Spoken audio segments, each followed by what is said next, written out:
Olá, tudo bem? Eu sou Alexandre, seja bem-vindo ao canal do Zero. No vídeo passado, a gente concluiu a implementação da nossa MLP com a primeira versão do nosso algoritmo de aprendizagem. Neste vídeo, vamos testar o desempenho dessa rede, treinando essa rede para aqueles exemplos que a gente viu no vídeo passado, de classificação e de regressão não linear.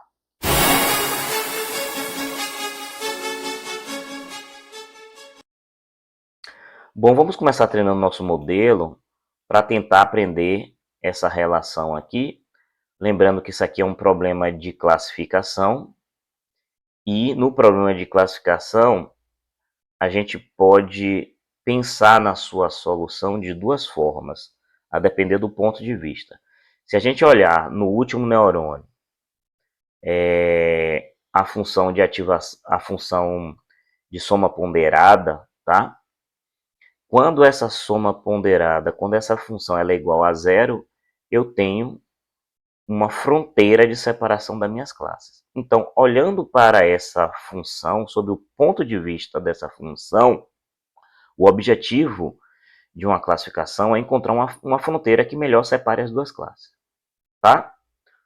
Olhando sob o ponto de vista da saída do neurônio de saída, que seria o resultado da função de ativação, a ideia é encontrar uma função que se aproxime desse conjunto de dados aqui. Ou seja, é como se a gente estivesse trabalhando de forma categórica, mas ao mesmo tempo encontrando resolvendo um problema de regressão, né? Só que vamos lá.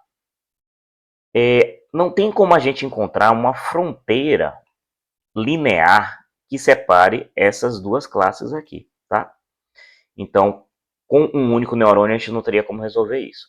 Como agora a nossa rede ela pode possuir mais do que um neurônio, já dá para a gente tentar resolver esse problema. Inicialmente, a gente vai resolver o problema com uma rede com 2 neurônios na camada intermediária e um neurônio na camada de saída. Tá? Isso aqui é um problema simples, só tem 2 entradas, tá?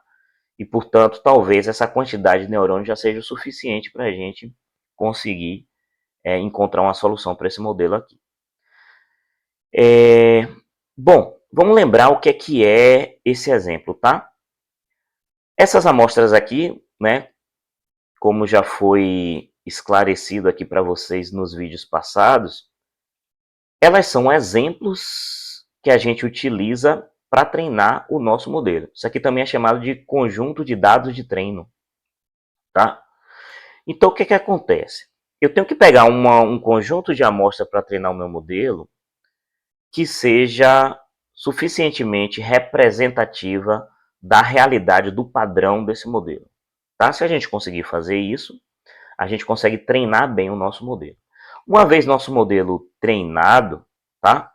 Como é que a gente testaria a performance dele? A gente teria que pegar amostras, né? Ou um conjunto de dados de teste para que sejam diferentes do conjunto de dados de treino, para a gente verificar, né, se dado as entradas desses conjuntos de dados, o meu modelo já treinado classifique na classe correta. Certo? É como se fosse assim, ó. Eu vou pegar um aluno que evadiu, certo? Mas que não foi usado para treinar um modelo. Vou entrar com sua frequência, vou entrar com sua média global e meu modelo tem que dizer que ele evadiu. Se meu modelo disser que ele evadiu, então, se ele acertar todas as amostras do conjunto de teste, significa que meu modelo está ok, né? Ele está bem treinado. Então, está predizendo de forma correta. Agora é o seguinte, né? Nós não vamos ainda nesse exemplo, ou nesses exemplos, usar dados de teste para testar o modelo, tá? A gente vai, não sendo ainda corretamente o que a gente vai fazer para testar a performance do nosso modelo, a gente vai usar vai testar a saída do nosso modelo com os próprios dados do treinamento, tá? Quando a gente for trabalhar com um problema mais complexo, que vai ser com imagens, a gente vai treinar nossa rede com os dados de treino e testar nossa rede com os dados de teste, ok? Bom, eu fiz uma alteração aqui nesse exemplo do exemplo da proposta inicial. O exemplo da proposta inicial, ele tinha um probleminha, que eu vou explicar agora. Tá? A gente tinha 4 amostras da classe azul e 2 amostras da classe vermelha. Então, eu tinha muito mais amostra de uma classe do que de outra classe. O que é que acontece aqui? Vamos tentar entender intuitivamente, né? Se o problema fosse um problema de regressão, tá? Que acaba também sendo, de certa forma, né? Quando eu olho para a função de ativação, ela tem que se aproximar desses dados, tá? Se eu tenho, por exemplo, uma amostra aqui, como eu tinha antes, e 2 amostras, se eu tenho 4 amostras aqui e 2 amostras aqui, a tendência é que meu modelo se aproxime da maioria e esqueça a minoria, tá? Porque, de certa forma, o custo da minha rede vai ser baixo, ok? Talvez seja até mais baixo do que ele tentar se aproximar da minoria, não completamente, e deixando uma aproximação um pouco mais afastado da maioria, talvez o custo seja até maior, né? Então, ó, se a gente treinar com as nossas classes desbalanceadas, o nosso modelo ele vai tender a se aproximar da maioria dos dados, então ele não vai estar correspondendo, tá, à realidade. Ele não vai estar sendo um modelo fidedigno com o padrão que a gente está querendo treinar, ok? Então, o que é que eu fiz? Eu tirei uma amostra da classe azul e acrescentei uma amostra da classe vermelha, certo? Bom, qual é outro problema aqui? Veja que a frequência, né, que é uma das entradas da nossa rede, ela é uma entrada que tem uma ordem de grandeza 10 vezes aproximadamente maior do que a ordem de grandeza da outra entrada, que é a média global das notas do aluno, tá? O que é que acontece quando eu tenho uma entrada que tem uma ordem de grandeza muito maior que as outras entradas? Vai acontecer o seguinte, veja, como eu calculo o custo baseado nas entradas e nos pesos da rede, o meu custo ele vai ser influenciado muito pelas entradas de ordem de grandeza maior, tá? Então, o que é que acontece? Pequena variação nos pesos que estão ligados nessa entrada vai gerar uma alta variação no meu custo, certo? Já nas minhas entradas de ordem de grandeza menor, variações no seu peso não vai alterar quase nada no custo, certo? Então, o que é que acontece? O gradiente ele vai tender a ser alto nos pesos de alta que estão ligados à entrada com a ordem de grandeza grande e vai tender a ser muito baixo nos pesos que estão ligados às entradas que têm uma ordem de grandeza bem menor. Então, basicamente, esses pesos não vão ser alterados pelo gradiente, certo? Os pesos que estão ligados às entradas de ordem de grandeza menor basicamente vão ser esquecidos no algoritmo de treinamento. Então, a tendência é que meu modelo não consiga ser ajustado aos meus dados, certo? Bom, então, qual é a solução? A solução é a gente normalizar as entradas. Existem várias formas de normalizar a entrada. O que é normalizar uma entrada? É eu pegar todas as entradas e deixar na mesma faixa de valores. Geralmente, a normalização ela faz com que minha entrada fique entre 0 e 1, tá? Existem várias formas de a gente normalizar. Tá? E uma das formas, talvez a forma mais simples, é fazer com que a minha entrada ela seja normalizada pelo seu valor mínimo e pelo seu valor máximo, tá? Como é que isso aí é feito? A gente calcula, vamos pegar esse conjunto de entrada aqui, tá? Esse conjunto de entradas aqui. Ou melhor dizendo, esse conjunto de valores dessa entrada, tá? Então, eu tenho aqui 3 amostras, na verdade eu tenho 6 amostras. Eu vou pegar para esse eixo aqui, que é da primeira entrada do meu modelo, digamos assim, considerar que aqui é a primeira entrada e que aqui é a segunda entrada, eu vou pegar todos os valores dessa entrada para todas as amostras, vou pegar o valor máximo e vou pegar o valor mínimo. Para cada entrada dessa, o que é que eu vou fazer? Eu vou pegar a distância de cada entrada dessa do mínimo, dividido pelo máximo menos mínimo. Então, é como se eu estivesse fazendo assim, ó. Vamos imaginar que aqui é o máximo, que aqui é o mínimo, e aqui é o valor que eu quero normalizar. Então, eu vou pegar ó, a distância do valor que eu quero normalizar para o mínimo, ou seja, essa faixa aqui, e dividir pelo máximo menos o mínimo.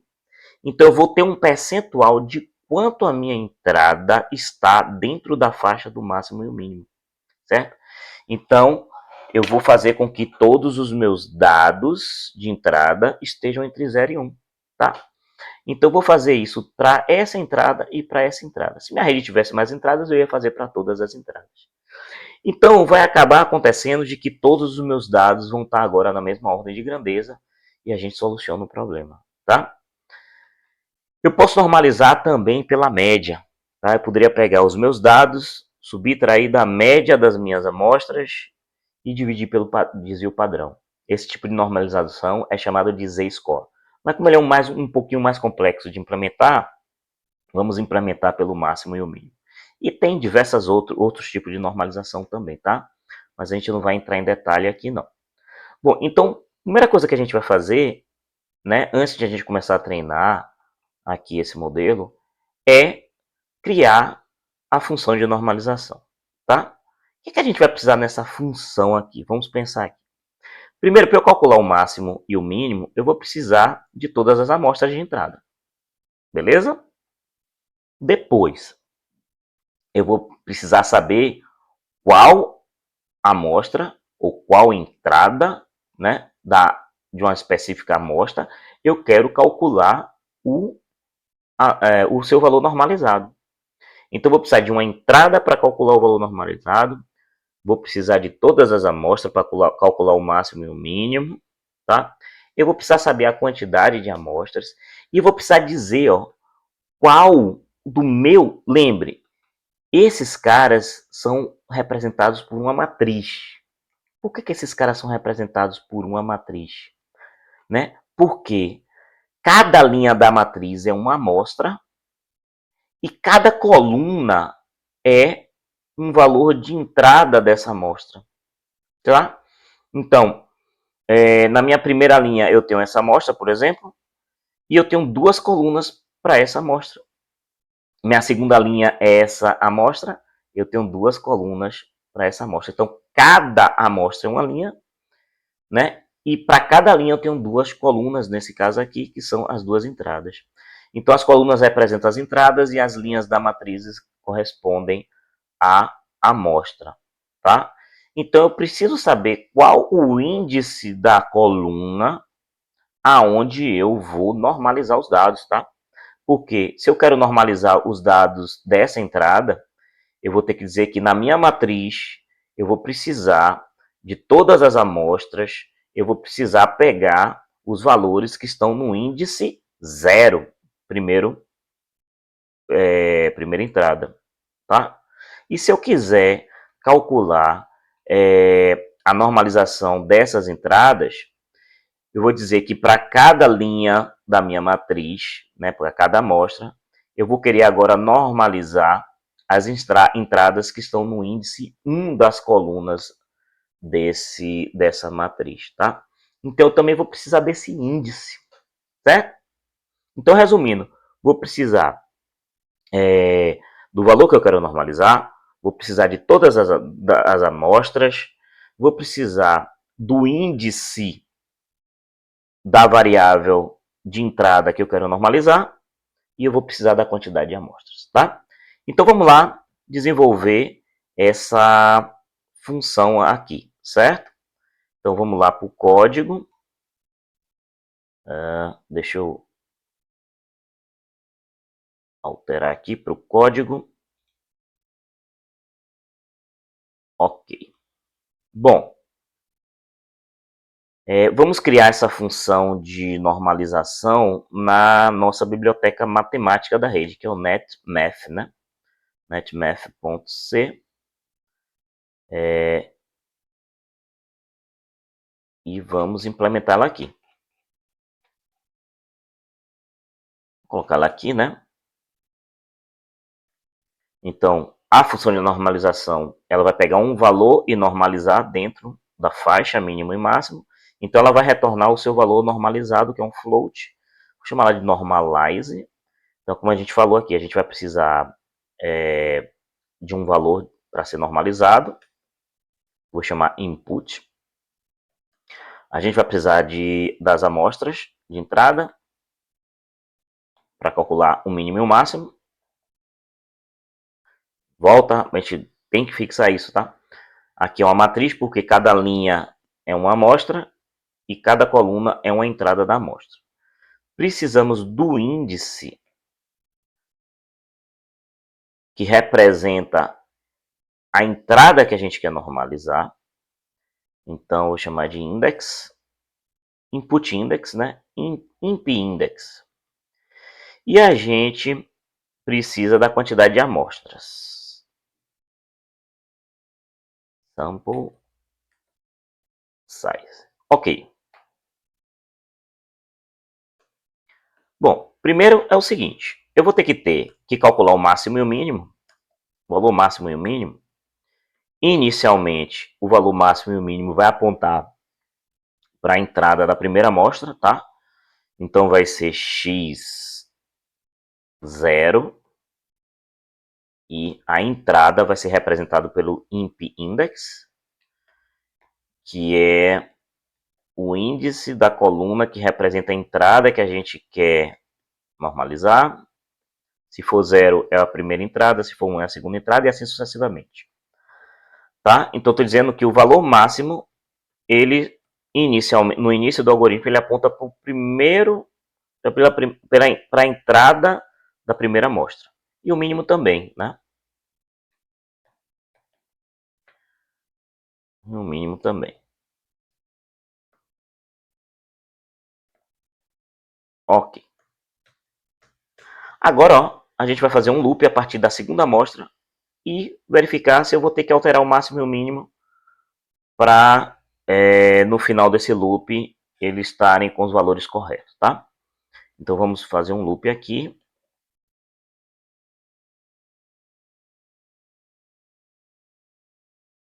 Sample size. A gente vai verificar aqui, ó. Na verdade, começa de 1, né? A gente vai verificar aqui, ó. Se x na 10ª amostra, na sua entrada index, representado por index, se esse cara, ó, ele for menor do que o mínimo, a gente precisa atualizar o mínimo, né? O mínimo vai passar a ser ele. Vou fazer essa mesma coisa para o máximo, tá? Então, o mínimo vai passar a ser ele, né?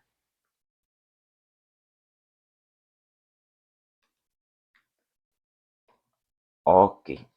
Vamos fazer a mesma coisa para o máximo aqui. Vamos copiar aqui para ficar mais fácil para a gente, né?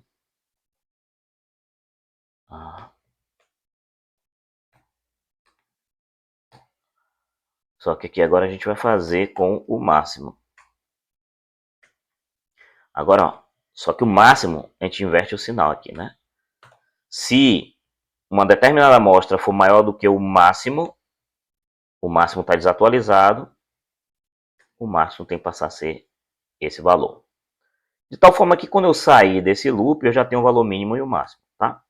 Tendo o valor mínimo e o máximo, já dá para a gente normalizar. Então, eu já vou retornar pela minha função o valor normalizado da seguinte forma. Eu tenho que pegar a entrada, subtrair do mínimo, ou seja, qual é a distância do meu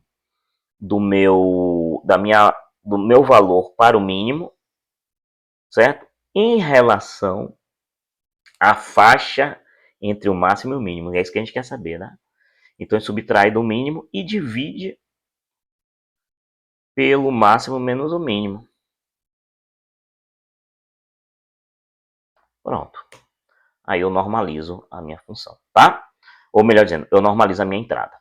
Então, aqui, ó, vamos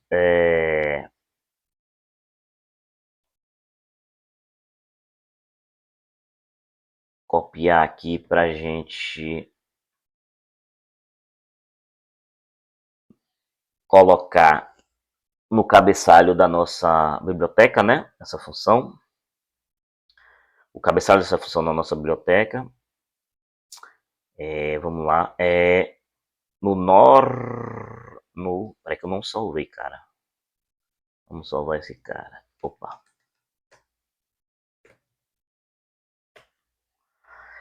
A gente vai pegar agora o netmath.h e acrescentar o cabeçalho dessa função. Vamos lá.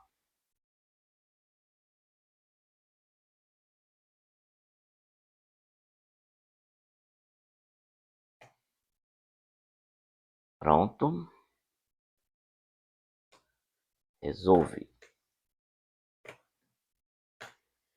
Ok.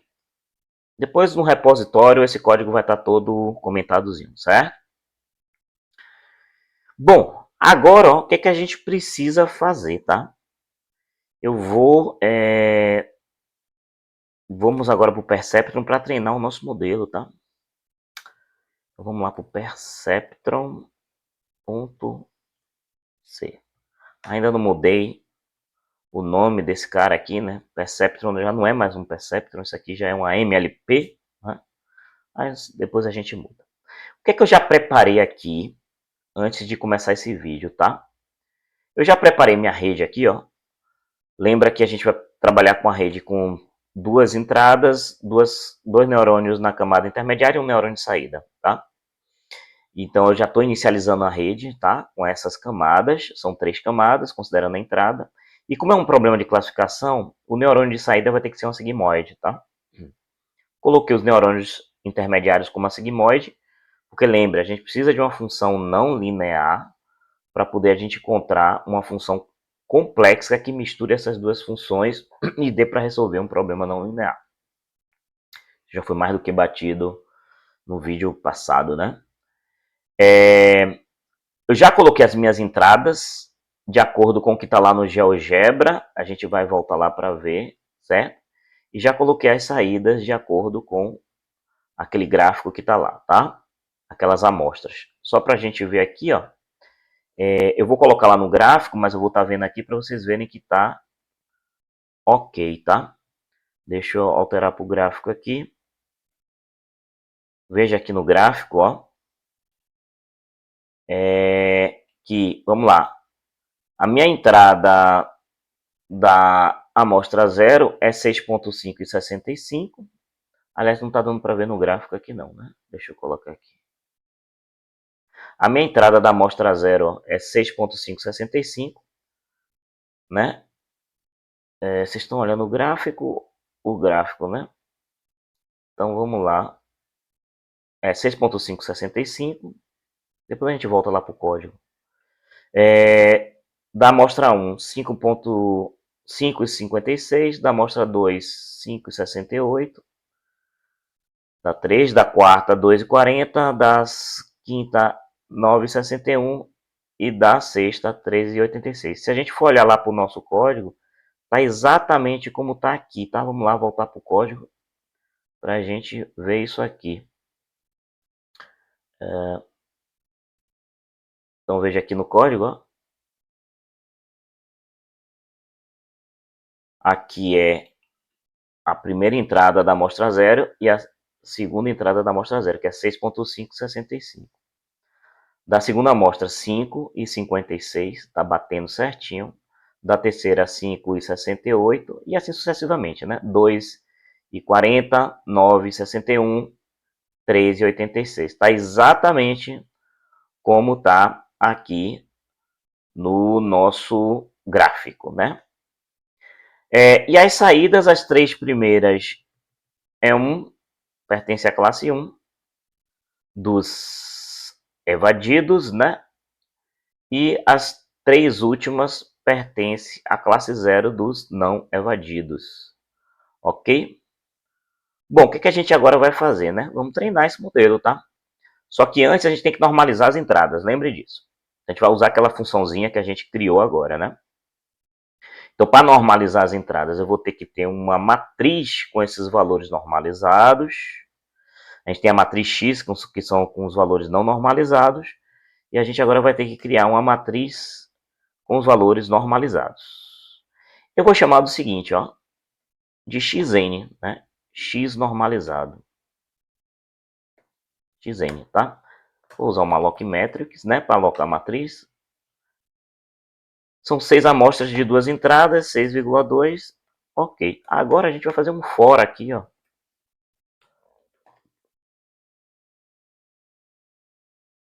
Para percorrer as amostras e normalizar cada entrada. A gente vai ter i menor que 6, i mais, ok? E aqui a gente vai fazer o seguinte, vamos normalizar cada entrada e jogar em xn, né? Então eu quero normalizar a amostra i, a primeira entrada,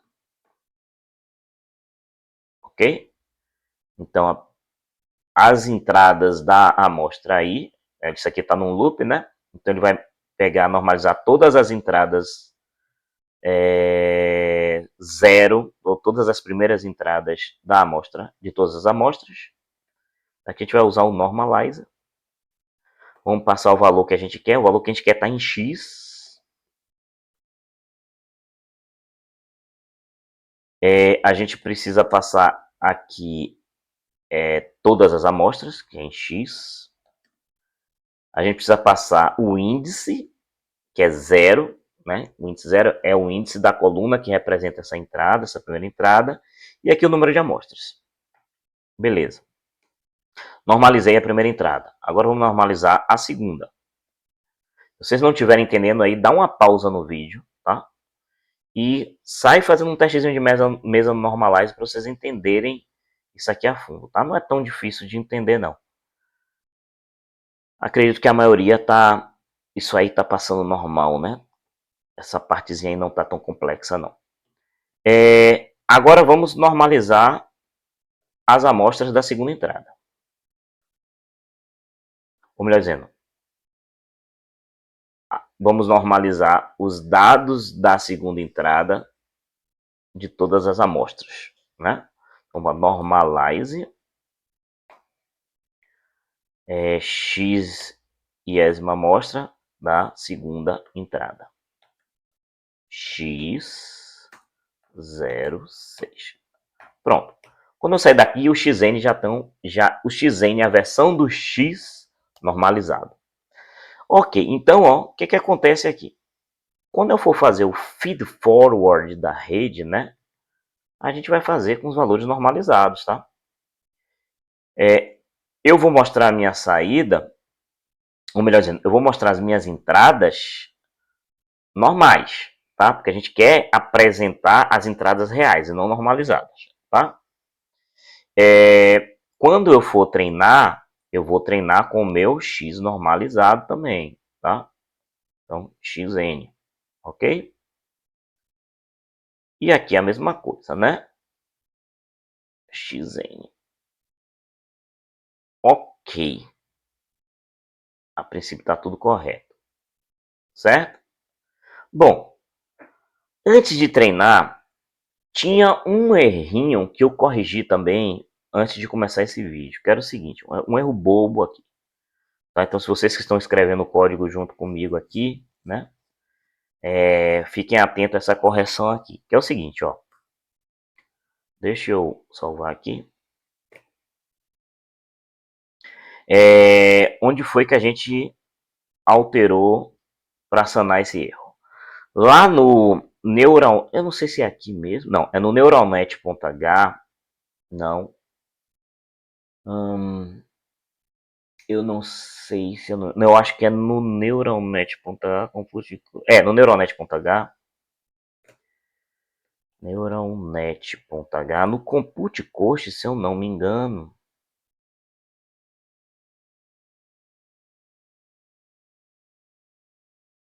Não, Neuronet H não, Neuronet C. Se eu não me engano, aqui, na função Compute Coach. O que acontece, ó? Eu tinha alterado a função MSE, não sei se vocês lembram, né? Para eu poder agora calcular o MSE levando em consideração todas as saídas da rede. Apesar de a gente ainda não ter visto nenhum exemplo de treinamento com mais de uma saída, eu já estou deixando a minha rede preparada para treinar mais de uma saída, tá? Então, ó, eu precisei passar aqui, ó, a quantidade de saídas. Então, como é que estava meu código? Estava sem esse parâmetro aqui. Então, eu tinha um ponteiro de função sendo passado para cá, e eu estava executando esse ponteiro de função com a quantidade de parâmetros reduzido, tá faltando um parâmetro. Então, na hora de executar a função concreta implementada, ele tentava acessar o NOut, e o NOut estava fora da memória reservada para ele. Então, estava dando segmentation fault, tá? Então, eu acrescentei isso aqui para corrigir o problema, tá? Então, esse aqui é o net.nout.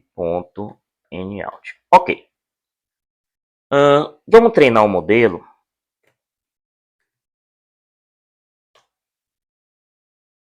E vamos ver como é que vai ficar aqui.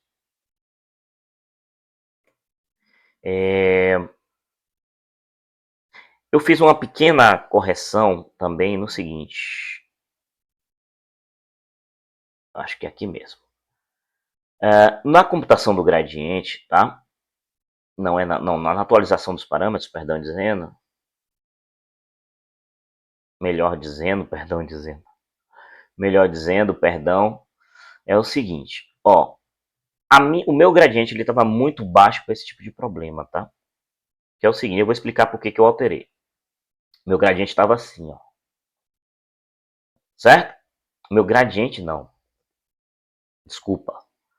A minha taxa de aprendizagem, ela estava muito baixa para o meu problema. E eu tive que ajustar para esse valor. Tá, os ajustes são feitos meio que na tentativa e erro, mas a rede ela dá alguns indícios quando a gente percebe algumas coisas. Por exemplo, a rede ela estava demorando, muitas vezes ela estava não chegando a um custo baixo e estava predizendo de forma errada. Então precisava treinar bastante vezes a rede para treinar bastante não. Eu precisava rodar várias vezes o algoritmo para eu poder encontrar um modelo treinado que realmente predizesse de forma precisa os meus dados. Ou seja, de várias tentativas de treinar, né? Sei lá, a cada 20 tentativas eu conseguia um modelo treinado de forma eficiente. Isso geralmente acontece pelo seguinte, tá? Lembra que minha função de custo, eu tenho que chegar no mínimo dela, tá? Mas num problema complexo, minha função de custo, ela não tem só um mínimo.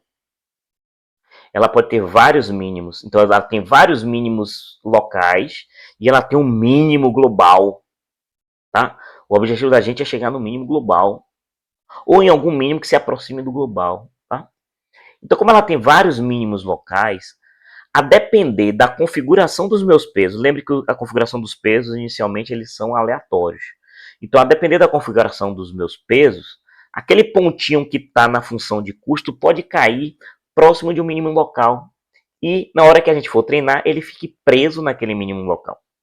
Ficando preso naquele mínimo local, eu não consigo sair dali e meu custo fica alto e minha rede não vai estar predizendo corretamente.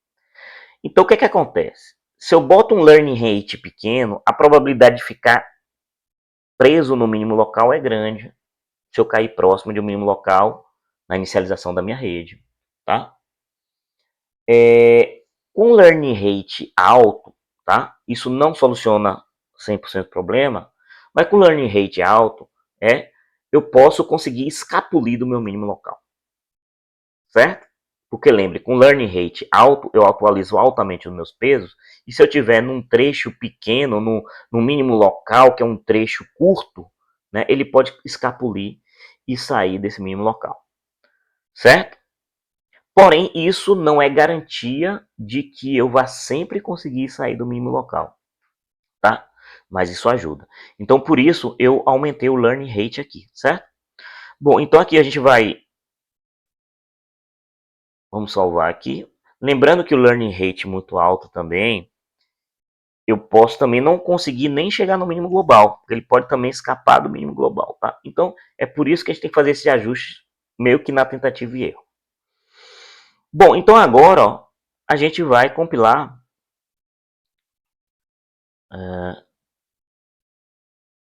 vamos compilar aqui. Opa, fiz uma errada. Escrevi, em vez de escrever make, eu escrevi ake. Deu um erro aqui. Opa. Tá lá no NetMath, em vez de eu botar max, eu botei man. Vamos lá. Vamos chamar aqui o netmath.c. Ah, eu acho que a gente não colocou. De alguma função que a gente criou e não colocou no cabeçalho, né? Ou não. Sei lá, vamos ver aqui.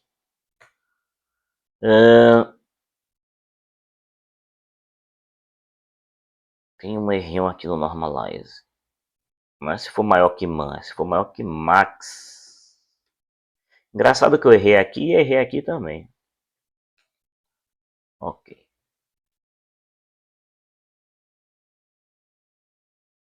Pronto, compilou. Vamos ver se ele vai treinar aquele modelo. Deixa eu colocar esse cara aqui maior.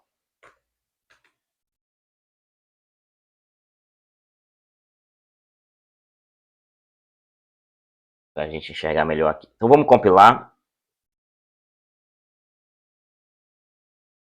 E vamos agora, já estava compilado, né? Vamos executar.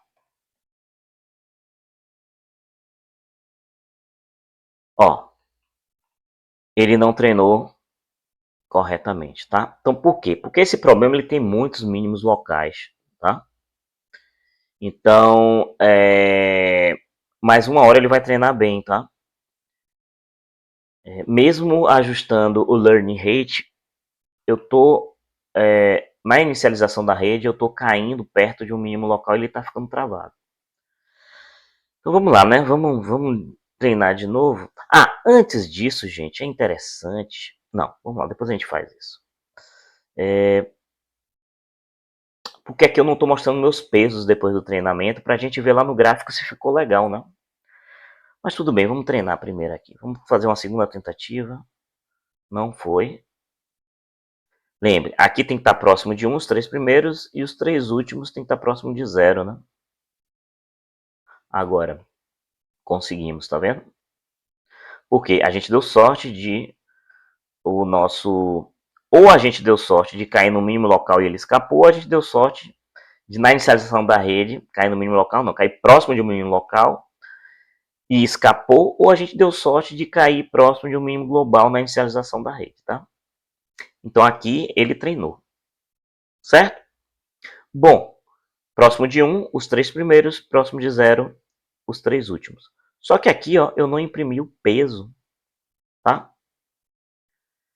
Então, vamos imprimir o peso, né? Deixa eu diminuir aqui. Como é que a gente faz para imprimir os pesos? São muitos pesos, mesmo com a rede pequena. Deixa eu botar esse cara lá no Perceptron. Olha lá, são muitos pesos, mesmo com a rede pequena. Nossa rede tem 2 entradas, 2 camadas intermediárias, só eu já tenho 4 pesos, tá? E temos uma saída, mais 2 pesos, são 6 pesos, fora os bias, então são 6 e 2, 8. Bom, eu não vou sair dando 8 printfs. O que a gente pode fazer? Porque a gente já deixa uma rotina para imprimir os pesos de uma rede maior também, tá? Que é o seguinte, ó. Lembre, a gente está, nossa rede é uma árvore, então a gente pode percorrer a árvore toda de forma recursiva. Da mesma forma que a gente computou a saída da rede de forma recursiva, da mesma forma que a gente atualizou os parâmetros de forma recursiva, a gente vai imprimir os pesos de forma recursiva, tá? Então veja que é muito fácil fazer isso, certo? Então vamos criar aqui mesmo, depois a gente refatora esse cara e bota em alguma biblioteca, tá? Mas vamos botar esse cara aqui primeiro, né? Então o que acontece aqui, ó? Eu vou criar um show weight. Eu só vou precisar da rede, tá? Eu vou começar imprimindo os pesos dos neurônios de saída. Então a gente vai ter aqui um...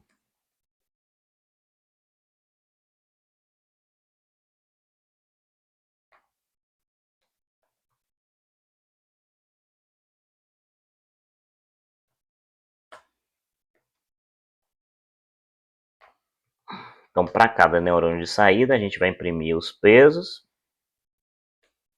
Então, aqui a gente vai ter que ter um outro for, né? Que é para cada... os pesos de cada neurônio. De cada neurônio de saída.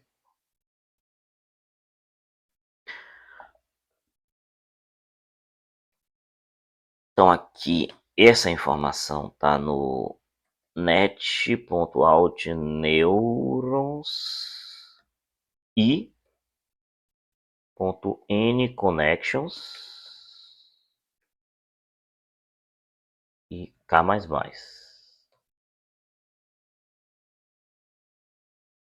Ok. Então, para cada neurônio aqui, a gente vai imprimir os pesos de cada conexão, tá? Então, vou imprimir aqui, né? Printf. Vou botar aqui peso.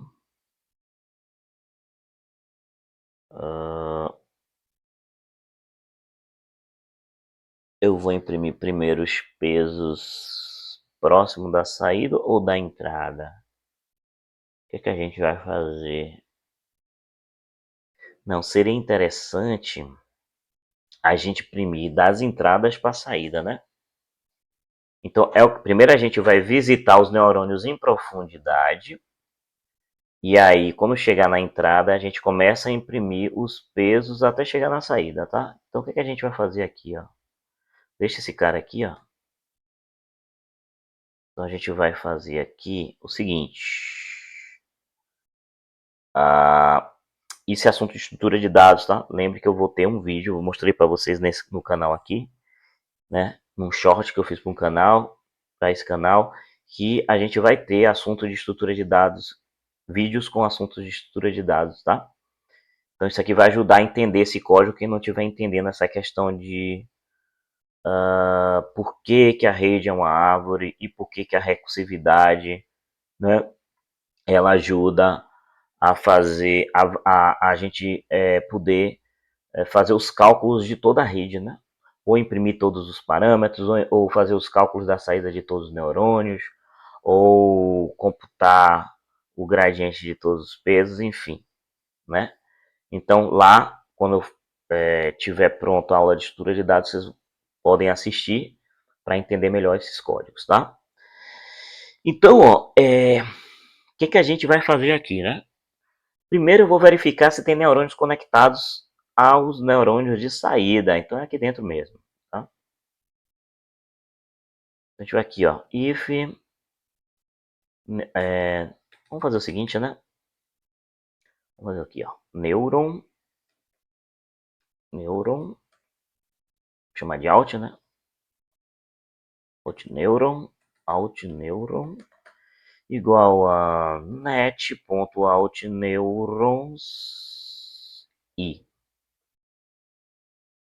aqui a gente vai fazer o seguinte, if outneuron ponto com nêurons for diferente de nulo, aí a gente vai chamar a função recursivamente de novo. Show weight.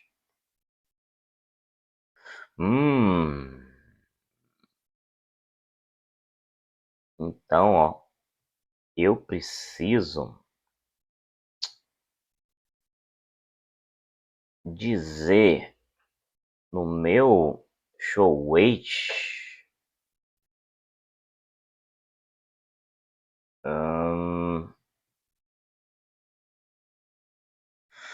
eu preciso dizer no meu show weight quem é o neurônio que eu quero imprimir. Seria isso?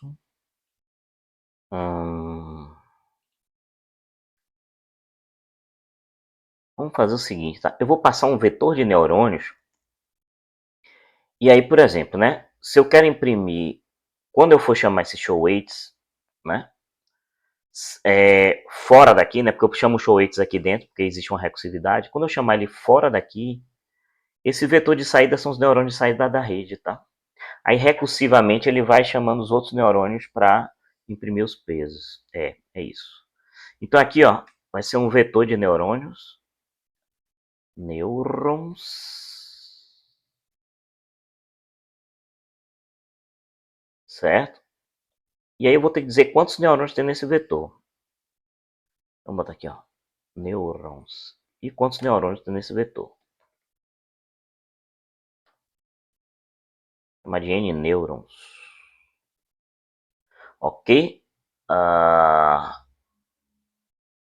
Agora sim, tá? Então, na verdade, aqui não é net.n neurons, ou n out, é n neurons. E aqui, ó, também não é isso, né? É neurons. Vou botar aqui que o neurônio que eu estou trabalhando aqui correntemente dentro desse loop é o N neurons índice I. Não, desculpe.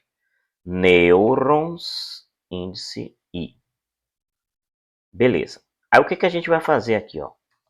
Se existem conexões para esse neurônio, se existem conexões, não, se existem neurônios conectados a ele, eu vou chamar de novo show weights, tá? Para esse cara. Show weights. Show weights. Show weights. E agora, ó. É isso mesmo? Show weights, é. E agora, o vetor de neurônios que eu vou passar são os neurônios conectados. Neuron ponto com neurons. Pronto, garoto. Certo? E aí eu preciso saber quais são, quantos neurônios tem nessa camada. A quantidade de neurônios nessa camada é exatamente a quantidade de conexões do neurônio corrente, né? Ponto N connections. É isso aí mesmo? Então vamos lá. Eu verifico se existem neurônios conectados ao neurônio que eu quero imprimir os pesos, né? E aí eu chamo o show weights de novo para esses neurônios conectados. A quantidade de neurônios conectados é exatamente o número de conexões do neurônio corrente. Ok.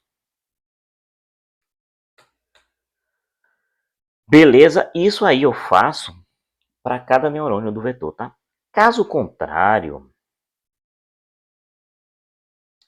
significa que eu já estou nos neurônios de entrada. Certo? Bom, então aqui, ó, significa que esse meu neurônio já é de entrada, esse meu nêuron já é de entrada, e aí eu só imprimi os pesos dele, tá? Então aqui a gente vai fazer um loop, esse é o sinal daqui, né? Isso mesmo. Então aqui, ó, não, acho que não precisa, mas tá certo aqui. Esse é daqui, esse é daqui, esse é daqui. Pronto. Ah não, esse aqui é do for, né? Tem que fechar da função. É isso? Então, eu tô aqui dentro desse for. Aqui eu fecho esse cara, aqui eu fecho esse cara.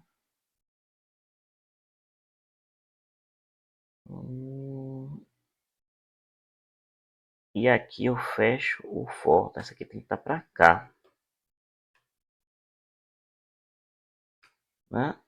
Esse cara tem que estar aqui. E esse cara tá dentro do if, né? Opa.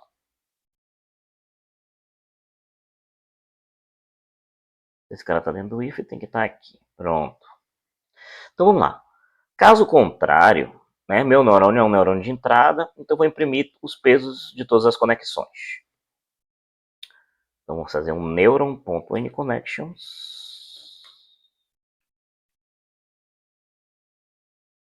Neuron.anyConnections.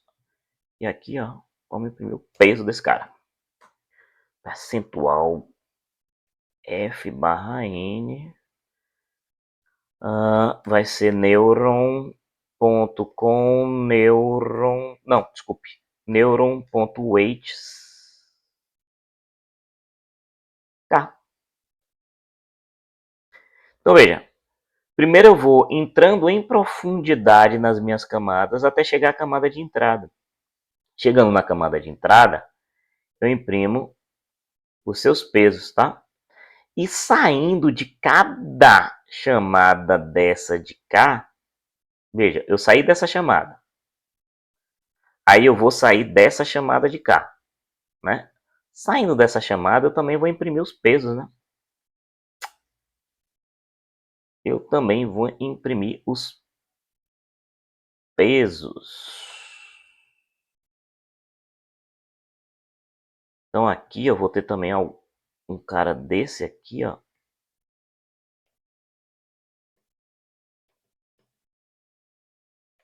Ok? Vou ter um cara desse aqui também.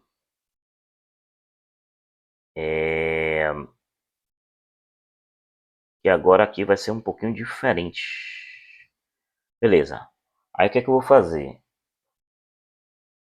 Eu vou pegar as conexões desse neurônio. Tá certo. É a mesma coisa, né? Depois a gente... Eu não vou me preocupar agora com redundância de código não, tá? Depois eu refatório esse cara aqui, certo? Mas é basicamente isso que a gente vai fazer aqui. Só que veja, aqui em cima eu estou imprimindo de um neurônio que não é de entrada, e no else eu estou imprimindo de um neurônio que é de entrada, certo? Então aqui, ó, a cada vez que o neurônio tiver camadas anteriores de neurônios ligados a ele, eu chamo o show weight para essas camadas. Então eu vou indo em profundidade até chegar na entrada. Imprimir o weight desses neurônios de entrada, eu saio, já volto para uma camada mais acima e imprimo os pesos dessa camada, até chegar à saída da rede. Certo? Eu sei que está meio redundante isso aqui, ó, mas depois a gente faz uma refatoração aqui, tá? Meu objetivo agora é mostrar os pesos, certo? Então eu acho que é isso só, tá? Ah não, faltou imprimir os bias. Faltou imprimir os bias da rede. Então vamos lá. Então os bias eu imprimo aqui, né? Neuron.bias.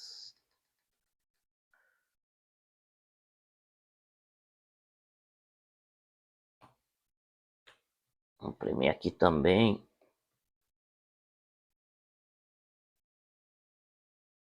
Aqui.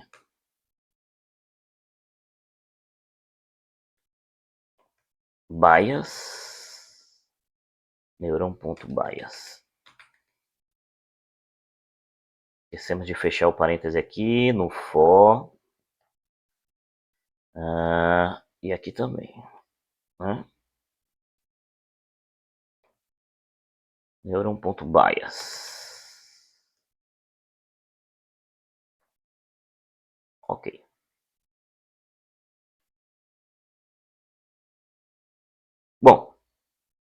Então já temos os show weights aqui.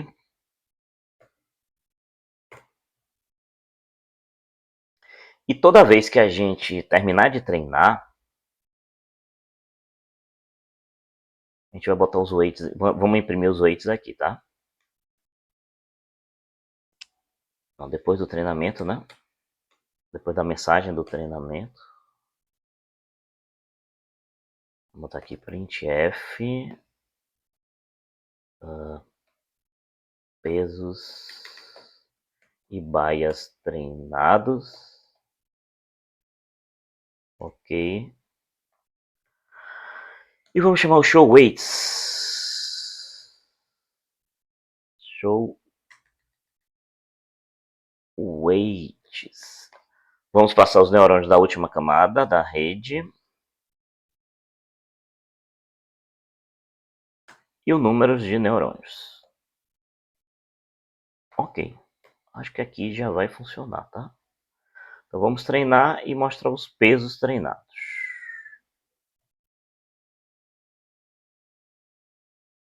Ok. Vamos dar um make aqui. Provavelmente vai dar alguns errinhos. Ah, sabíamos. É Neuron, né? É Neuron, cara.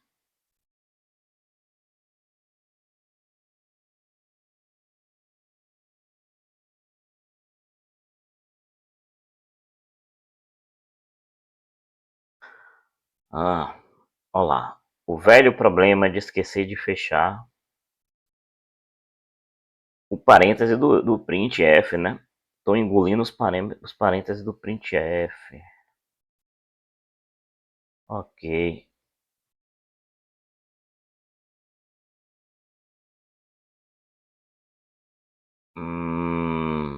N neurons undeclared. N neurons.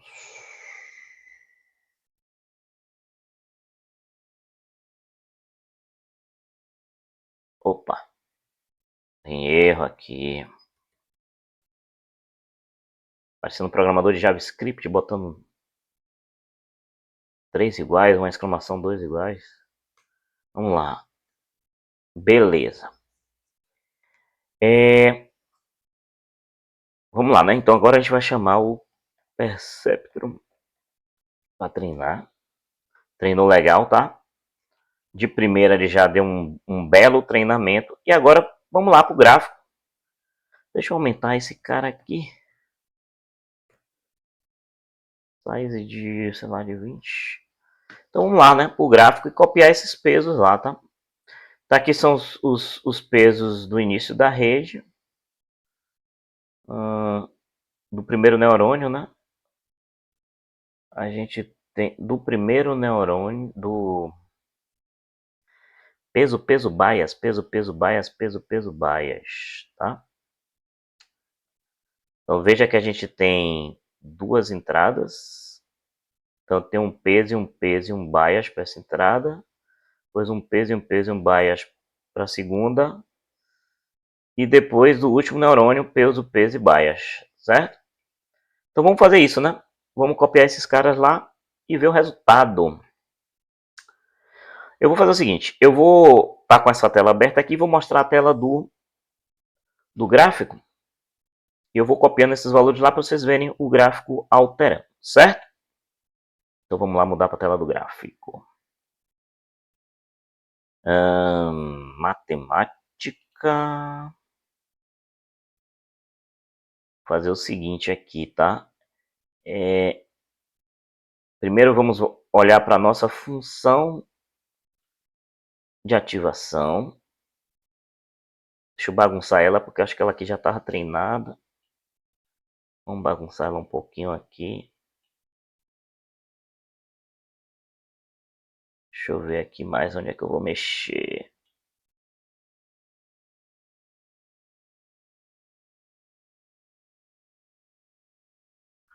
Acho que já baguncei o suficiente aqui. Então vamos mostrar aqui a função de saída da rede, né? Depois a gente mostra a fronteira de separação das classes. Ela não está passando pelos pontos, porque os pesos estão aleatórios. E agora vamos botar os pesos treinados. Ok, então eu vou deixar aqui no gráfico para vocês ficarem vendo. E eu vou copiar aqui do código. Primeiro peso. Vamos lá. W1.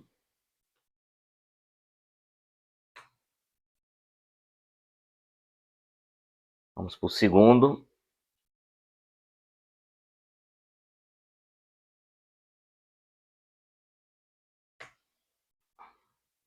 Vamos para o bias do primeiro neurônio.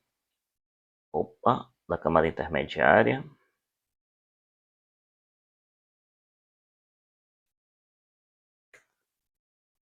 Agora vamos para o peso do segundo neurônio, da camada intermediária. Bias do primeiro, peso do segundo. E seria o que agora? W3, né? W3.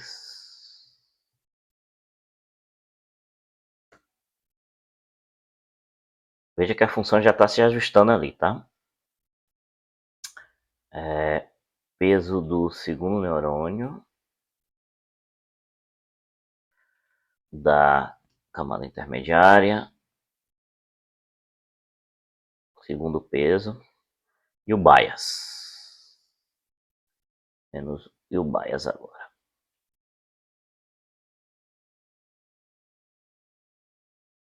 Vamos lá.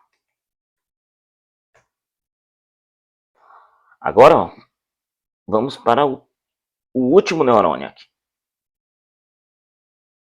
W5, W6 e B3.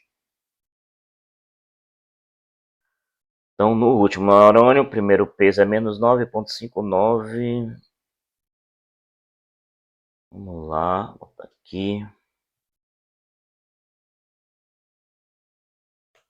Ok. O segundo peso é 9 ponto alguma coisa.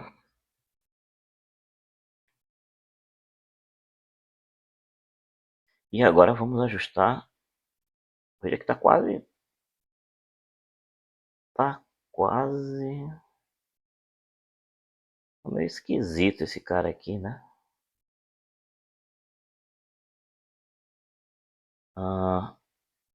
Parece que ele não tá. Não vai se ajustar, não. Vamos ver aqui.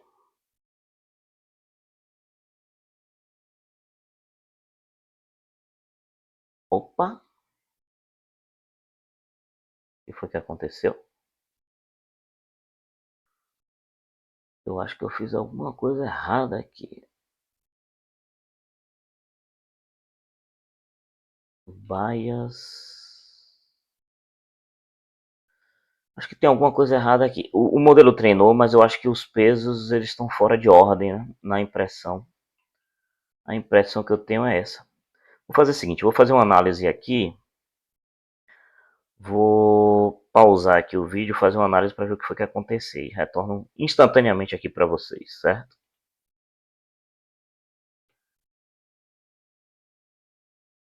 Bom, pessoal, aparentemente eu encontrei o erro aqui, tá? Olha só, eu esqueci de normalizar. Na hora de normalizar a segunda entrada, tá dando uma travada aqui, eu acho que foi. Tá carregado lá o. Na hora que eu comecei a carregar a gravação, ele deu uma travada aqui no código, mas tudo bem, vamos lá. Então assim, ó, na hora de normalizar a segunda entrada, eu tô colocando um índice zero, então eu tô normalizando em relação à primeira entrada, à segunda entrada. Aí você pode perguntar, mas por que ele treinou certo? Porque ele considerou o padrão dessas entradas normalizadas. Só que elas não são as corretas. Então, quando eu vou colocá-la no gráfico, ele está considerando no gráfico a entrada normalizada correta com os pesos que foram treinados para uma entrada normalizada errada, tá? Então, corrigindo só isso aqui, vamos ver se foi isso aqui mesmo, tá? Acredito que tenha sido. Vamos compilar aqui de novo. Ok. Bom. Agora vamos... logo de primeiro ele já treinou bem, né? Aqui, né? Então veja que está quase 1 os 3 primeiros e quase 0 os outros 3. Vamos copiar agora os pesos, né? Vamos lá. Deixa eu mudar para o gráfico aqui.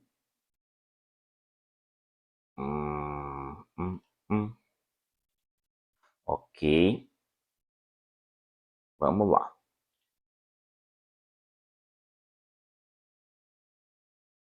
Copiar o primeiro peso. Vamos ver se agora vai dar certo.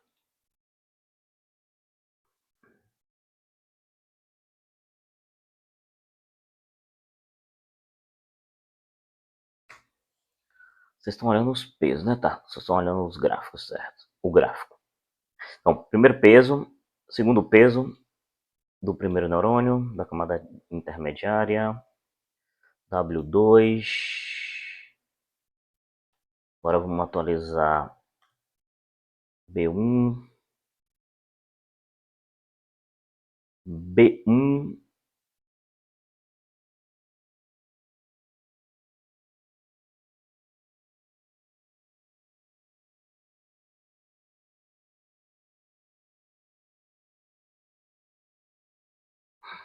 B1. Agora vamos atualizar W3.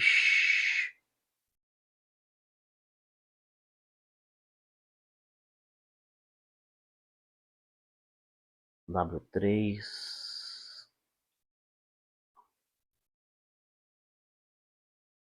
Ok. W4.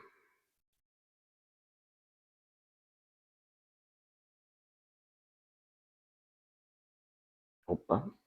W4. Vamos agora para o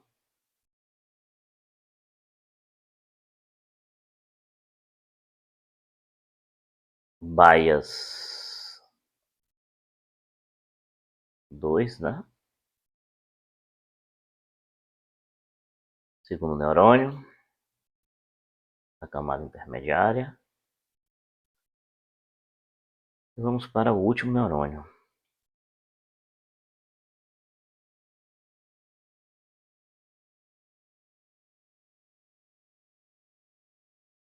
Aí, deixa eu ver se eu atualizei. Menos 3.11, menos 4.7. Vamos para o último neurônio agora. W5. Opa. W5. W6.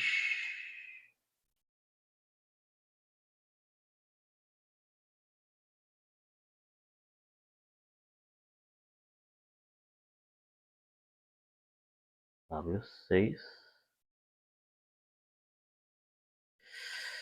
E agora, por fim, o nosso bias do último neurônio.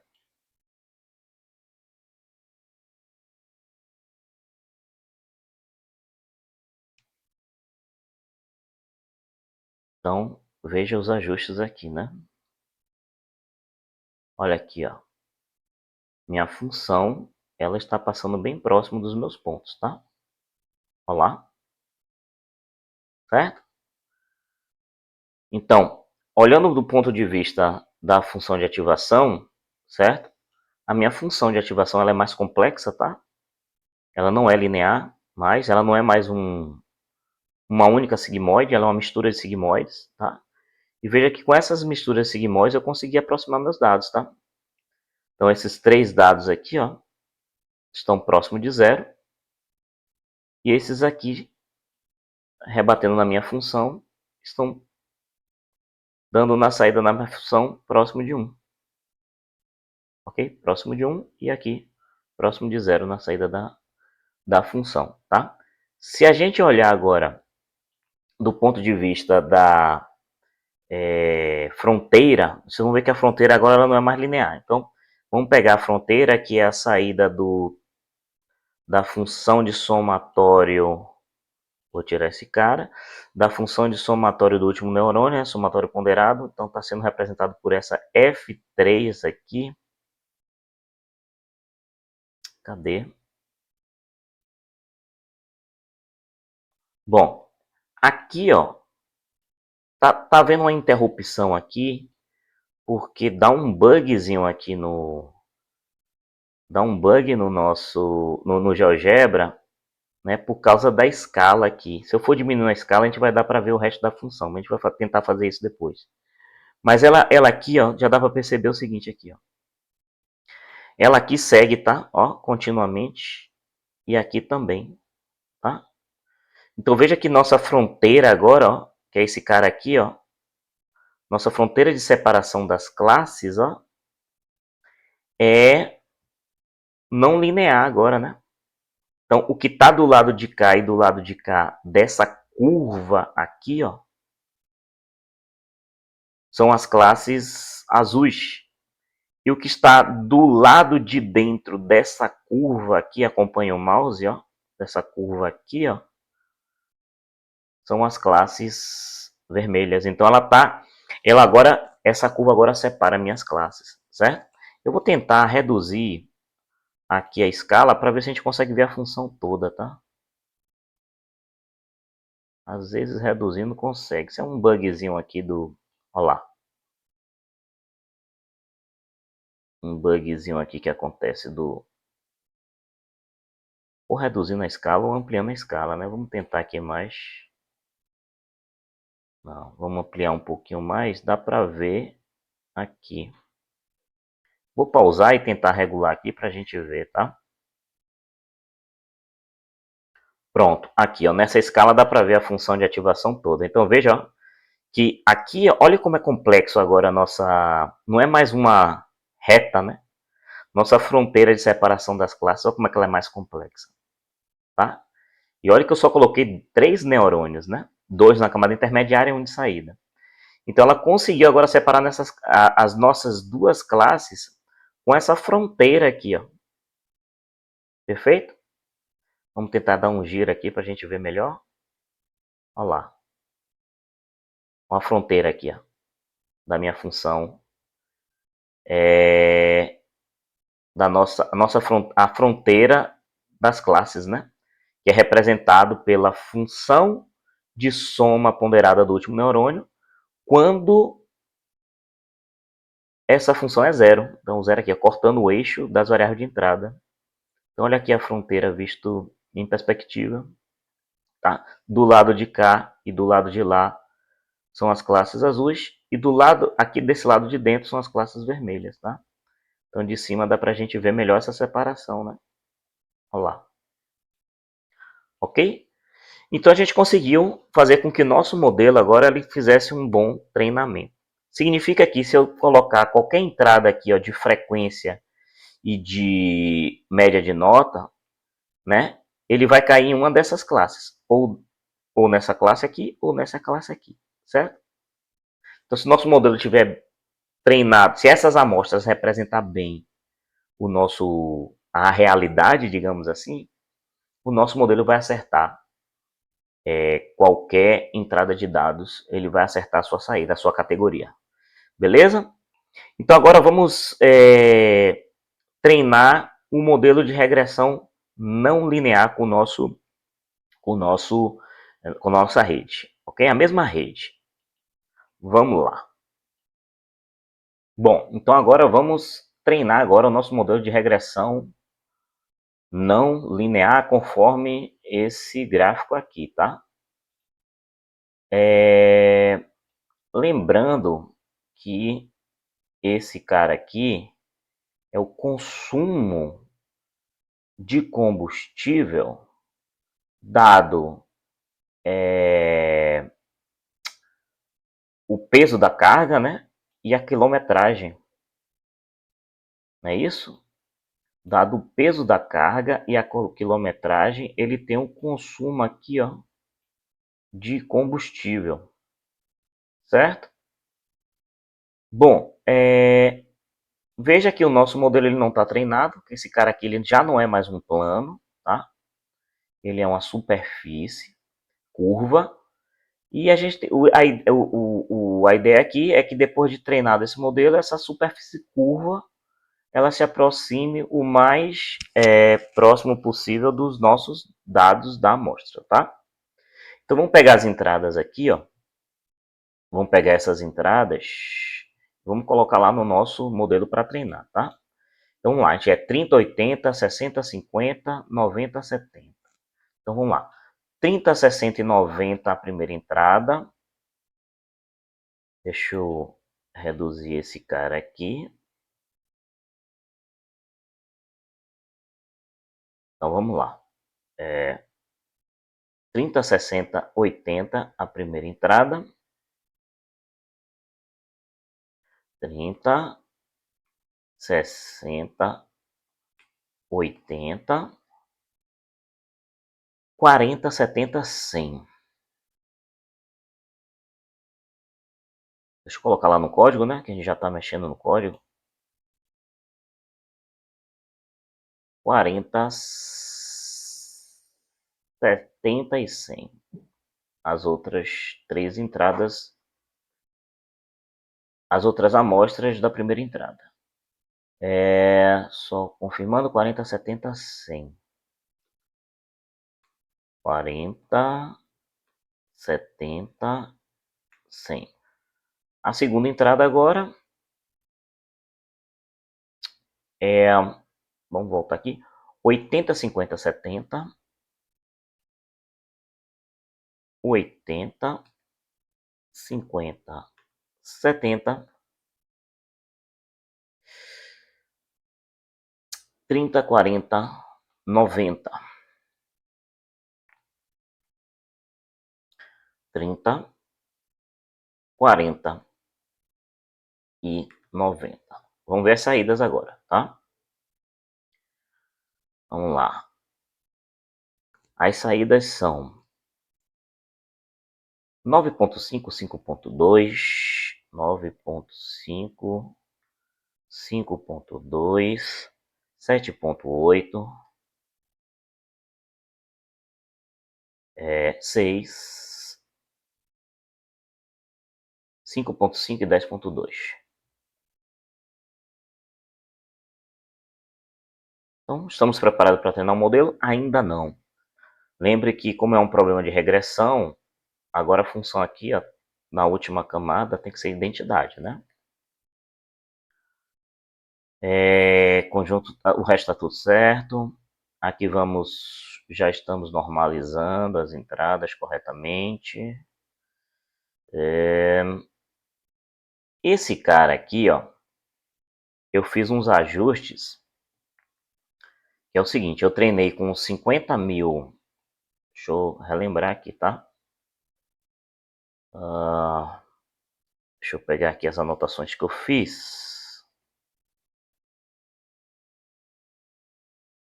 Esse cara aqui eu treinei com 50 mil, 50 mil épocas, é isso mesmo? Deixa eu confirmar.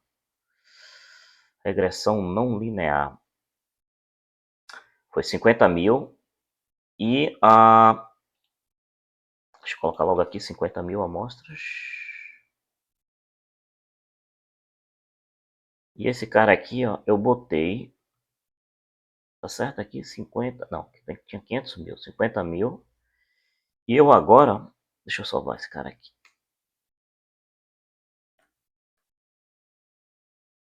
Neural Match. E aqui eu coloquei o Learning Rate de 0.01.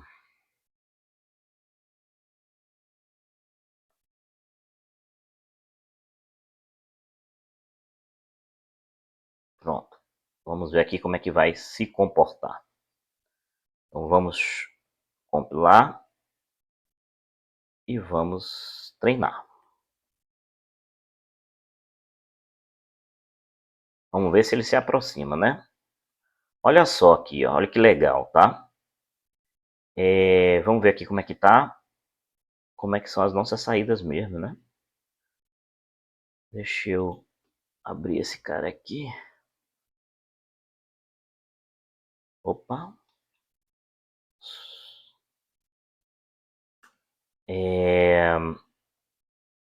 Perceptron. Veja aqui, ó, que tá batendo as saídas, acredito eu. Saídas reais, 9.5, a do modelo tá bem próxima de 9.5. 5.2, bem próximo também.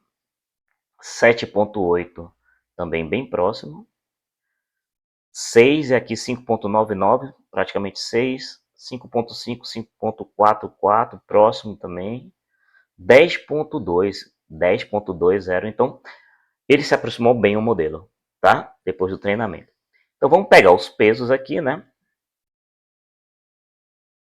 E vamos copiar lá para o gráfico. Vou mudar a visão para o gráfico para vocês verem, tá? Vamos lá, mudar a visão para o gráfico. E vamos copiar os pesos para a gente ver essa função aqui se ajustar. Certo? Então vamos lá. W1. W1 é menos 0.11. W1. Ok. W2 menos 3.05. W2.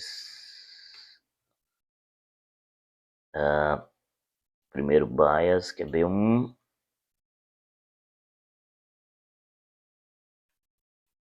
Ok.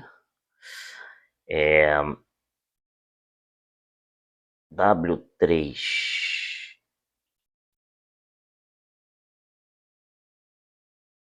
W4. Ô, gente, peraí. Perdão. Copiei o W3 errado. W1, W2, W3. Copiei o W3. Ah, não. Copiei o W3 certo. Eu só não copiei o W4 certo. W4.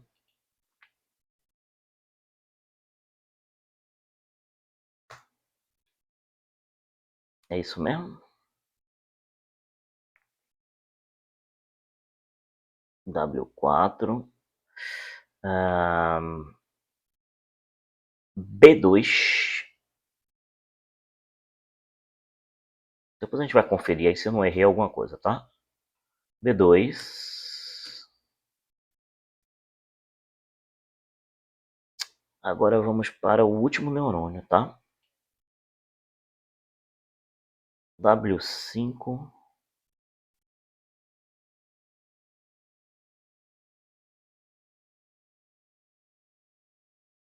W6.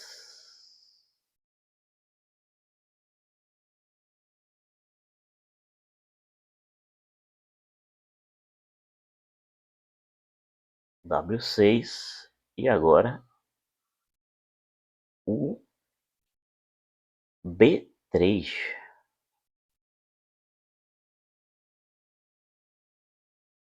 Pronto, veja aqui, ó, que nosso modelo aqui, ó, se ajustou perfeitamente aos dados. Então, conseguimos aqui, ó, deixa eu ver se o bias está certo. Se ajustou. Claro, ele não se ajusta completamente, mas veja que ele se aproximou bem, né? Talvez algum valorzinho aqui, talvez do o último bias, tá certo? Peso 6.8, Ele chegou a uma aproximação muito boa aqui dos meus dados, certo? Então conseguimos treinar o segundo modelo. Agora sim, o que é que eu quero mostrar para vocês? Eu quero mostrar para vocês que a gente lembra que eu fiz uma função chamada de função de ativação ReLU, né? Vamos testar um modelo de regressão também, usando a aproximação desse modelo pelas funções ReLU, tá? Esse vai ser o nosso próximo exemplo que a gente vai treinar a nossa rede. Ok? Vamos lá. Deixa eu abrir esse modelo. Pessoal, antes de eu abrir o próximo exemplo para a gente treinar, tem um errinho aqui que eu copiei o peso errado do primeiro bias. Quer ver? Vamos olhar lá no código. Ó. Veja que o primeiro bias ele é 0,2. Se a gente olhar aqui no nosso modelo, ó, ele está menos 2. Menos 2, ele é 0,2. Veja como agora a minha função vai se aproximar mais ainda, tá? Olha lá. Agora está bem ajustadozinho aos pontos. Certo?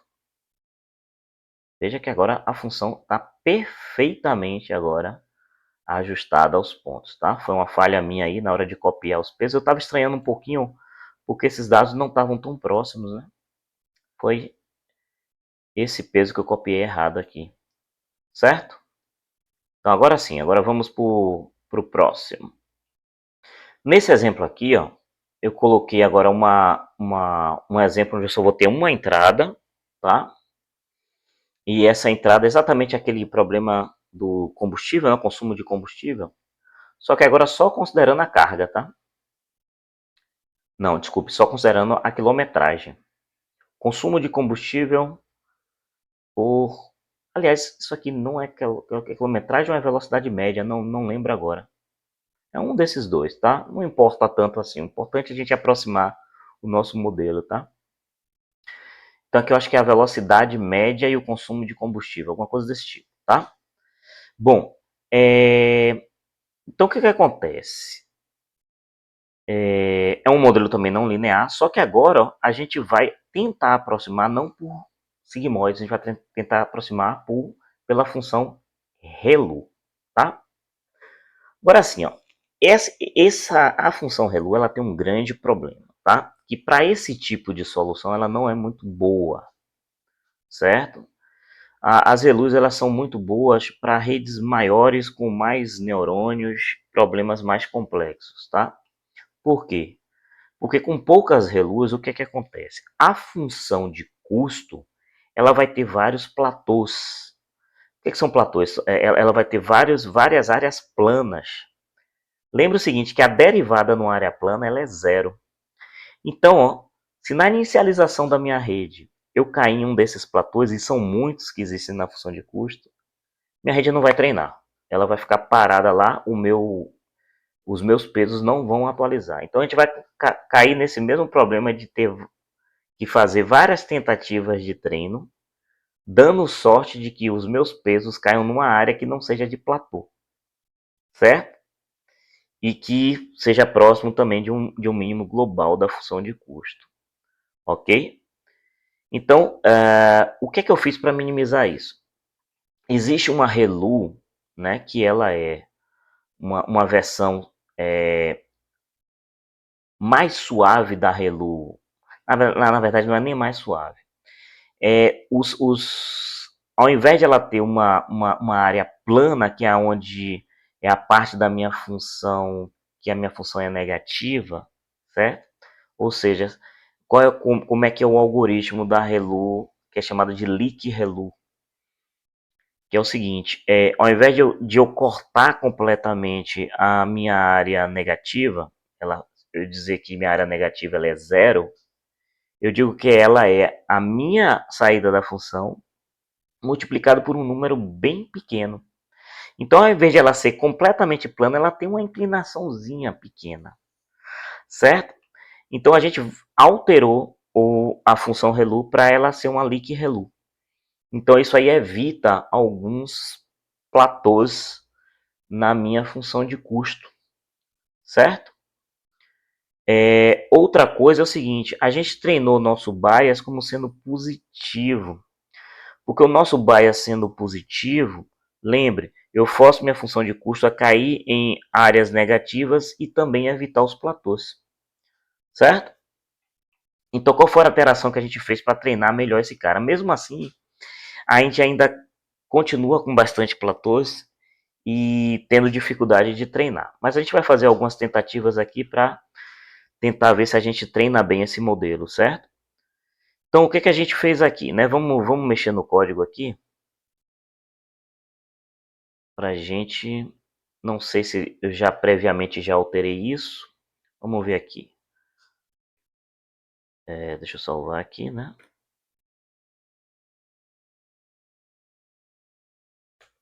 Opa. Tava salvando o terminal, aí fica difícil. Bom, então vamos lá. A gente alterou o netmath. Acho que eu não alterei aqui previamente não. Vamos fazer isso agora.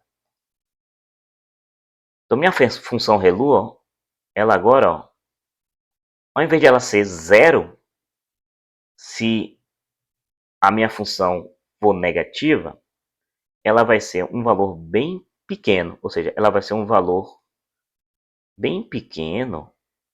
Desculpa. Sei lá, algo do tipo 0.001 multiplicado pela minha função. Então, minha função ela não vai ser zerada completamente, certo? Ela vai ser o valor negativo da função multiplicado por um número bem pequeno, ok? Então, ela vai ter uma inclinaçãozinha, digamos assim, não vai ser completamente plana,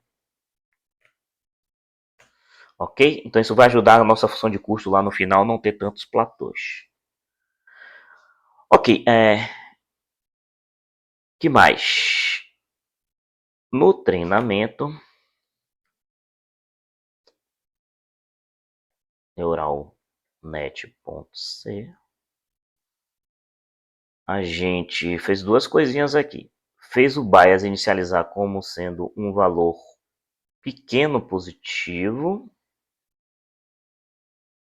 Vamos ver aqui, foi na initnet. Então, nosso bias aqui, ó, em vez de ser um valor entre -1 e 1, a gente inicializa ele sempre como... Opa! A gente inicializa o bias sempre como um valor positivo pequeno, tá? Vou botar aqui 0.1. Mais uma vez, a gente sobe um pouquinho a função e diminui os negativos, tá? Ok. O learning rate, deixa eu ver qual foi o valor do learning rate que eu botei também para ajudar aqui no treinamento. O learning rate da gente foi...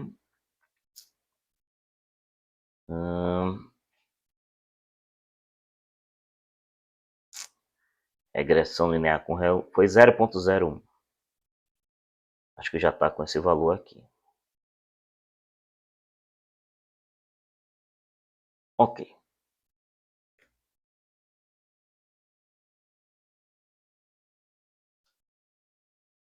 Vamos treinar. Ah, tá. Esquecemos de colocar os dados, né?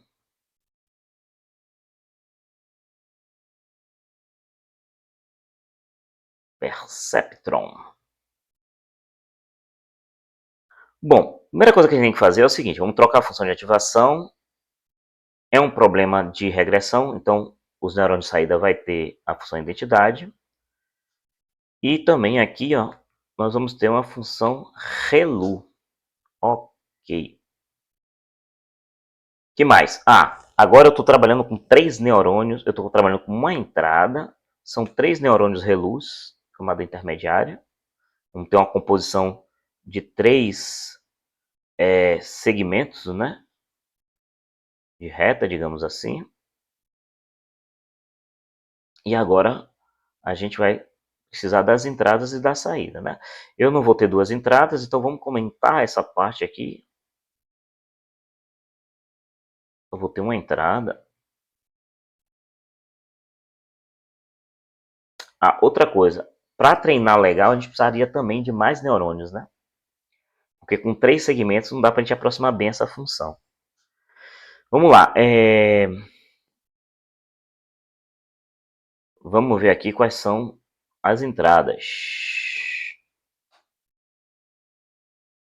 As entradas são 30, 60, 90, 40, 70, 100. Eu acho que é igual as entradas do outro, né? É 30, Não. 30, 60, 80, 40, 70, 100 é o que está no código. 30, 60, aqui é 30, 60, 90, eu fiz alguma alteração no outro. 30, 60, 90, 40, 76. Então, ao invés de 100, ao invés de ser 80, é 90. 30, 60, 90. 30, 60, 90, 40, 70, 100. 40, 70, 100. As saídas são as mesmas, eu acho. 9.5, 5.2, 7.8, 6, 5.5, 10.2. Beleza. Tá? Então eu normalizo as entradas. Aqui só tem um detalhezinho, tá? A minha entrada é uma matriz 6 por 1. Que mais? Não vamos errar aqui não. As minhas entradas normalizadas não muda também. Aqui eu só normalizo a primeira entrada, não tem a segunda. Ok. Aqui eu só vou imprimir uma entrada.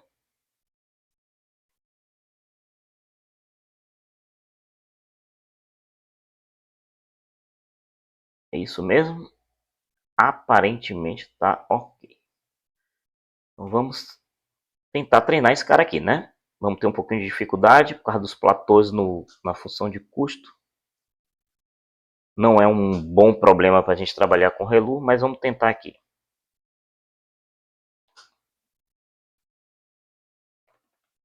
A gente aproximaria bem melhor aquela função por sigmoides, tá?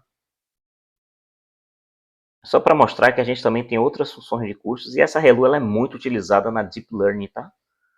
Quando a gente tiver uma nova versão do nosso tema, a gente vai trabalhar bastante com ela. Ok.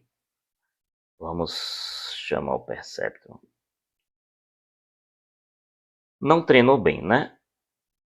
Vamos tentar de novo. Ainda não. Opa, parece que agora é 9. Também ainda não está muito próximo. Vamos fazer algumas tentativas aqui. Qualquer coisa a gente altera alguns parâmetros aí, tá?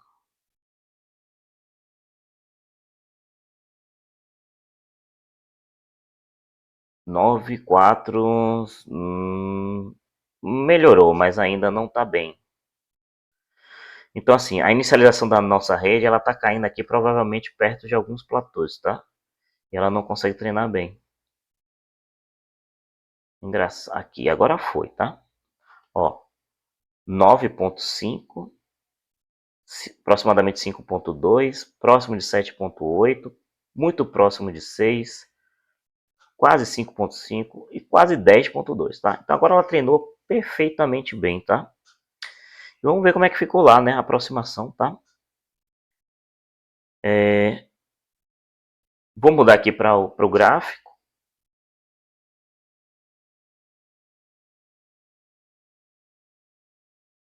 E vamos botar os parâmetros.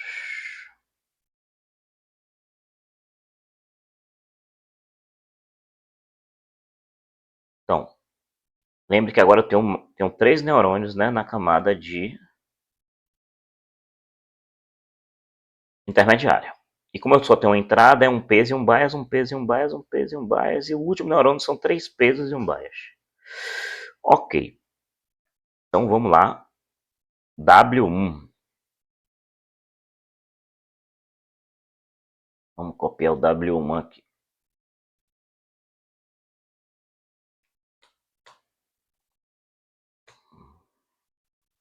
Vamos para o B1. W1, B1.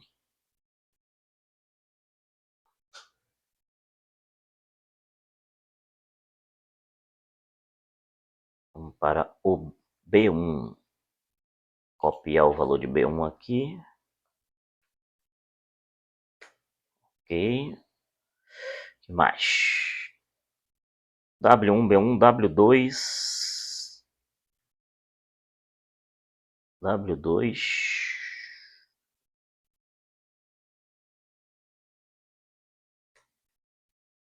Opa, W2 se aproximou de 1. W2.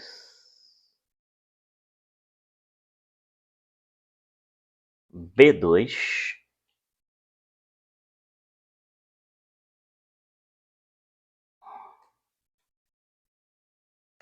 B2. Tá ajudando. Esse W2, esse B2 não ajudou muito não. Vamos lá. W1, B1, W2, B2. W3.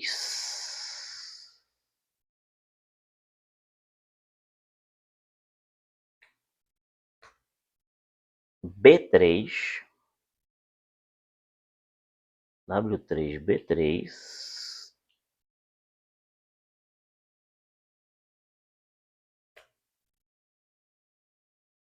W3, B3. B3 é 1.26. W4. Vamos lá. W4. B4. W4 é 1.56. Não, não é B4. Desculpa. Opa, tem erro aqui, tá? Tem erro. B3 é 1.26. B3. 1.56.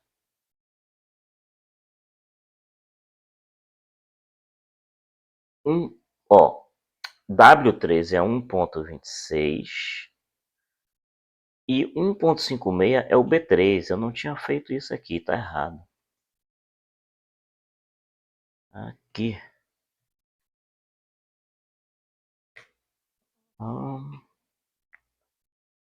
Agora, W4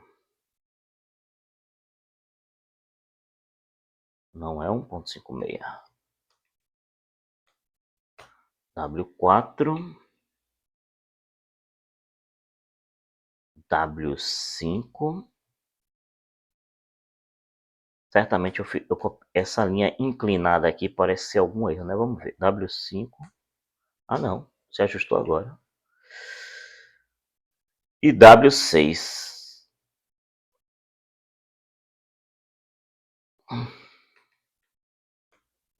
Opa! E aqui o bias é 1.6. Já tá, parecia que já está bem próximo, né? Vai estar mais próximo ainda, provavelmente.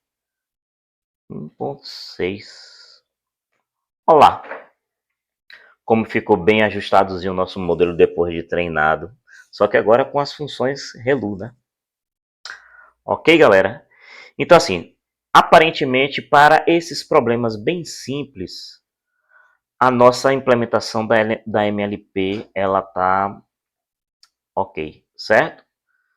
A gente agora vai fazer o quê? Nos próximos vídeos, a gente vai melhorar o algoritmo de treinamento, certo? E vamos melhorar também a complexidade do nosso algoritmo. Ela está com uma complexidade alta, por a gente estar usando uma forma de treinamento com algumas redundâncias na atualização dos pesos. A gente vai tentar reduzir essa complexidade algorítmica. A gente vai falar sobre isso, tá? E aí a gente vai começar agora a trabalhar com exemplos mais complexos. Tá? A gente agora vai começar a trabalhar com imagens. Ok? Então, nos vemos no próximo vídeo. Um abraço a todos!